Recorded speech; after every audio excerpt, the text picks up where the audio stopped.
So apparently the 1 in 8 twist barrel for 223 Remington will not stabilise 55 grain ammunition. Let's go down the rabbit hole and rustle some jimmies. So you may be asking, what in the bloody hell are you talking about? Because 1 in 8 twist for 223 is very, very popular. So let's just delve into where this came from. So no doubt all of you are tracking the new Australian lever release rifle that's coming out, the Eureka Stockade. I've had it on the channel before, we've talked about it. I've been following it pretty closely because I'm pretty interested in it. They posted a video, well by they, not Eureka Gun Company, not the company that's making the gun, but the company that's distributing the gun, ASA, Australian Sporting Agencies, posted a video talking about the test barrels they had in. Now in this video they had a test barrel in 16 inch 1 in 12 twist, 20 inch 1 in 12 twist, and 20 inch 1 in 8 twist. So what I did is I jumped in the comments, and I'm going to throw it up on the screen now. So I said, it would be interesting to poll. I feel like these days more people are 1 in 8 twist because they want the higher BC bullets. But who knows, people might not know the difference. Now ASA's come back. Now this is Bastian, who's the owner of ASA. I'm assuming it is him because of the way he's talking. The vast majority of ammunition that is being used by like 80% is 55 grain due to the cost. Now that is true. The most prolific ammunition you can find for 223 is 55 grain. Now I did a wee search just before. I could find from one particular website there was like 10 or 15 different loadings of 55 grain ammunition. There was one of 50 grain, nothing below that, and there was 4 or 5 and 62 and a few others. So 55 grain is the most prolific. That is correct. However, the remaining ammo is used in competitions or long range work. Yes, that is true, but most people actually hand load if they're doing that sort of type of shooting. What exactly the ratio is, no idea. What exactly the ratio is that customers want versus what they should have, no idea. So you are bang on, survey will follow, it will demonstrate by yada, yada, yada, yada, yada. So essentially, what they're saying is they want to test things, they want to make sure it can fire specifically 55 grain, being it's the most popular ammunition out there. And they want it to work well because they don't want people blaming the rifle for poor shooting performance, i.e. they put the wrong twist rate in it. So then I said, I think a video explaining the difference to twist rates would be a good idea. Most other rifles in straight pull / pump action configuration are coming out in 223 wild or 5.56, probably have swayed people to the 1 in 8 or 1 in 7 twist. Having said that though, 1 in 8 can stabilise 55 grain effectively, and the common 62 grain and 75 grain. 62 grain is becoming popular with pig hunters because 55 grain are generally more of a varmint bullet in construction and aren't exactly the best for pigs. Now, bullets these days are better manufactured than bullets were 30 years ago, which is what we're going to touch on when we talk about bullets coming apart because they're being spun too fast. We're going to circle back to that point. Depending on how customizable you want the rifle to be, maybe customers can order it in different twist rates. Then they can only blame themselves and pay the extra to change the barrel back to what you recommended in the first place. Ha ha ha. You as the customer being able to order, hey, I want this rifle in a 1 in 8 or I want this rifle in a 1 in 12 is the most sensible option if you want to sell a rifle. However, it may not be the most sensible option for ordering of parts. It may cost them more to have 2 different types of barrels. Who knows? I'm not manufacturing the rifle, but that's just my recommendation. I think you should be able to customize and you should be able to order, I want this type of barrel. And so we had a quick little banter about, you know, people blaming the tools. And then I said, but I also understand from a business perspective, the benefit of offering 1 in 8 twist. All the major manufacturers are using it, and that's what the market wants. And then he says, agreed, however, this is a US thing. And this is where I kind of don't agree with him. No one cares about Australia, hence they want what the US market wants. They probably shoot 65 grain plus with their precision ARs. So time will tell if it's something that we should bend to, blah, blah, blah. I don't think that's just a US thing. I think that's a nowadays thing. In the modern era, people want to shoot different projectiles, so they want the faster twist. It's not an America thing, it's a modern shooter thing. And I think the 1 in 12 thing is, dare I say, a bit of a FUD law thing. So we're going to delve into the nitty gritty of what the fuck we're talking about with twist rates so that you guys can wrap your heads around it and then you can make an informed decision. If you're a subscriber of mine, you would have seen that I ran a poll for this. And the poll was, what twist rate do you like to see in 223 Remington? 14% of people voted for 1 in 12 twist and 86% of people voted for 1 in 8 twist. Me and Bastian got talking, I don't even know if it's in this thread, you'll be able to find it somewhere, it's public, about that's probably, like, how many of those voters are American and how many are Australian? I can't see those figures on the poll in YouTube. However, over 70% of my subscribers are Australian, so I'm going to assume that 70% of the people, and there was 194 votes, so that's a fair amount of people, were Australians. But we're going to come back to polling again at the end of the video, so stay tuned for that. In the thread of that poll, me and ASA had this backwards and forwards bant again. So this popped up and someone else made a comment. Paul Cox, 9366. Hello, Paul Cox. Welcome. As a new hunter, what's the pros and cons of each? Now, that's a very good question because some people don't know what the fuck we're talking about. We're talking about 1 in 12, 1 in 8, 1 in 7, 1 in 9, 1 in 10. There's so many different variations out there. So I dumbed it down to very, very dumb terms of 1 in 12 twist will stabilise bullet weights of 40 grains to 62 grains, 1 in 8 twist will stabilise 55 to 80 grains. Feel free to jump on Google and double check that if you really feel like it. He says, thanks mate, currently can't answer that, unsure of what bullets I'll be using, I'll come back to you in 8 weeks when I start shooting. So obviously this guy is just going through getting his licence and you know, buying his first rifle, whatever. So good on you, Paul Cox, for joining the shooting community. That is awesome. You will find that there are some good people in the community and you'll find that there are not so good people in the community. It's like every other community. Yeah, you'll find that in every little subgroup of people. There's some good people and there's some not so good people. So I wish you all the best in your endeavours. So I came back with the most common ammunition is 55 grain, just so you know. So ASA's come back with, I reckon a 1 in 8 doesn't stabilise 55 grain compared to 1 in 12. Unfortunately, I don't have the same barrel and different twist rates to, but it's worth a test. And what he means there is the same manufacturer with 2 different twist rates, because that would give you the most comparable test, because testing a 1 in 12 Schillen against a 1 in 8 Douglas, yes, you can test that, but if you really want it to be like apples and apples, you would do the same manufacturer. And then I responded with the Tikka T3X, the Ruger American, the Remington 700, the Hauer 1500 all have a 1 in 8 twist in their 2 to 3 barrels. And there are no reports of them not stabilising 55 grain. Go and find me a report of one of those rifles not stabilising a 55 grain projectile. The main issue with a faster twist rate is de-jacketing the projectile because of the higher RPM. So the mathematical equation you use for determining RPM is muzzle velocity times 720 divided by the twist rate equals your revolutions. A 55 grain projectile going 3,200 feet per second would have 288,000 RPM. This can be too fast for some thin jacket varmint bullets, but 99% of 55 grain bullets these days are made to be fired from a 1 in 8 and a 1 in 7 twist barrel. You get about 2960 FPS from a 16-inch barrel, which makes it 266,000 RPM, which is under the 280,000 RPM that most bullet manufacturers for these kinds of bullets specify. I agree, a test would be awesome to conduct to see if those theoretical maths align with real world conditions. He comes back with great insights, let's test it. We'll have the necessary barrels in 3 months. And then I tacked on the end there, we're going to circle back to this a little bit later in the video, but for the record, I've shot 55 grain Sierra Game Kings from my 22 to 50, 1 in 8 twist barrel at 3,800 feet per second and have had no stability issues or de-jacketing, and that's 342,000 RPM. When you look at the Berger twist rate calculator, that bullet with both 3,200 feet per second and 3,800 feet per second both came out as stable in the calculations. We're going to talk about the Berger calculator in a little bit as well. So there's a lot of things to cover in this video, and we're probably already like 10 minutes into it, and you're probably going, fucking hell, get to the point. But I've kind of got to set the stage so you understand where we're going with this conversation. So how do bullet weights and twist rate correlate? So in dumb terms, it's bullet weight.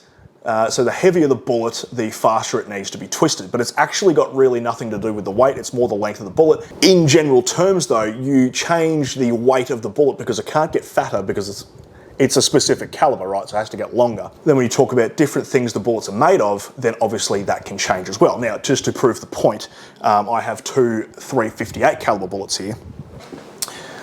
This one here is a 200 grain round nose, right? That's just a normal lead core, cup and core bullet, right? This one here is lighter. That's 196 grains, right? That's a solid copper monolithic bullet. So you can see how much longer that is. So it's not always a bullet weight thing, it's more bullet length. But in general dum-dum terms, most people talk about it in a bullet weight thing because it kind of makes more sense in people's brains. But just so you know, you have to have the length to do the calculation correctly. If you were to quickly Google the most common twist rate for an AR-15, it's going to pop up with 1 in 8, okay? Let's do a little bit of history, strap in about the AR-15. So the first twist rate it ever came out with was a 1 in 14 twist. And it was very bad at stabilising the 55 grain ammunition, and they later changed that to 1 in 12. Now it stayed at 1 in 12 from the early 60s, I want to say about 1962-ish, and it stayed that way until we get up to the late 70s, early 80s, in that kind of period, and they found that the longer tracer rounds were not stabilising very well in the 1 in 12 twist. So then we have a changeover of ammunition when it comes to AR-15s and essentially 5.56x45 NATO.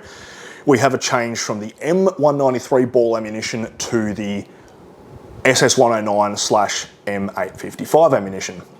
Just as a side note, the reason why the trials of the Ozstire, well, the AUG that became the F88 Ozstire, didn't fare too well at the start is because they were trying to fire M193 ammunition out of it. So the M193 ammunition was the ammunition being used for the M16, which had a 1 in 12 twist. The Steyr has a 1 in 7 twist. It wasn't firing that ammunition quite well. It also wasn't cycling the working parts enough because there is a different powder charge there. Anyway, that's a random side note. I just went full Ian McCollum on you for 5 seconds there. For a long, long time, and I want to say since at least the start of the 90s, civilian 223 ARs have been twisted 1 in 8. Now they fire the 55 grain ammunition, so I don't know where this notion of 55 grain will not stabilise in a 1 in 8 twist comes from. I feel like it might be an old fuddism that is still going around in the bloody community. It doesn't quite make sense to me. Why would it be the most prolific? So you've got the most prolific ammunition, right? 55 grain. And the most prolific twist rate is 1 in 8. You would think someone would have had a drama by now, right? But we kind of haven't. It's still very popular. Moving on, I shoot the 55 grain Sierra Game Kings out of my 22-250. Now I used to shoot them out of a 1 in 14 twist. They stabilised perfectly fine. Now you will find you push something a little bit faster with the slower twist rates, you can gain a little bit of accuracy back. So yes, that had a 1 in 14 twist, but I was pushing the bullets 3,600 feet per second. So that little bit of speed may attribute to better flying of the bullet. It doesn't do a lot, but it does a little bit. I ended up swapping that barrel to a 1 in 8 twist barrel. Now on that 22-50 1 in 8 twist barrel, I have pushed those bullets all the way up to 3,800 feet per second, and I haven't had destabilisation and I haven't had dejacketing.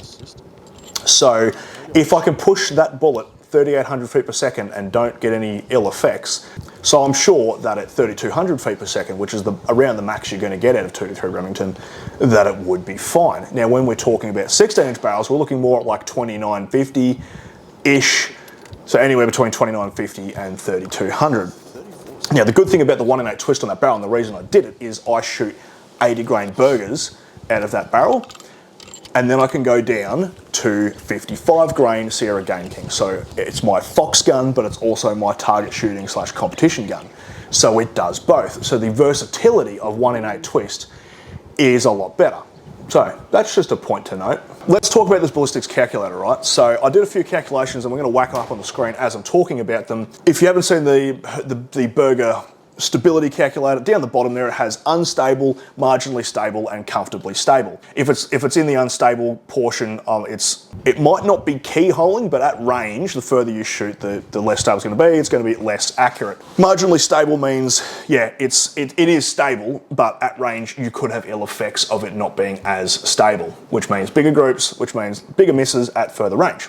the first one we've got up on the screen here, if you look at across the top, there's all the information. So this is the 55 grain Sierra Game King. It has a BC of 0.250 on the G1 scale.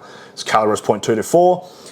It's 55 grain and it has a length of 0.718. Now I measured that with a set of calipers on the bullet itself to get that length.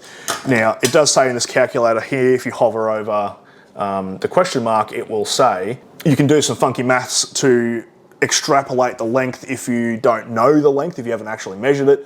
It always makes it longer than it actually is from my experience, so actually measuring the bullet is a lot more accurate. Anyway, moving on.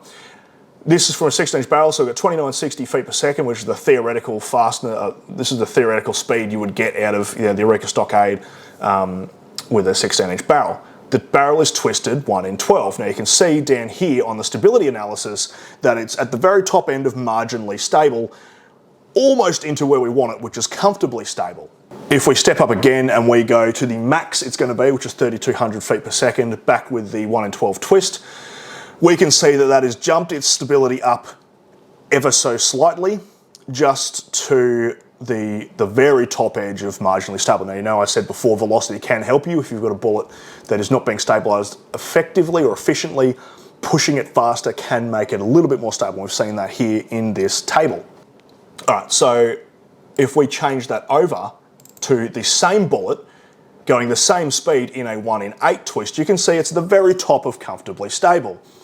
A 1 in 8 twist will stabilise 55 grain ammunition. Now the reason why I picked the Sierra Game King 55 grain is that bullet is either loaded in a lot of ammunition you can buy because it's a very popular bullet, or it is very similar in construction and ballistics coefficient to other 55 grain cup and core 5.56 224 bullets. So that's why I picked that one. Now you can see in the calculator, yep, that does stabilise it effectively.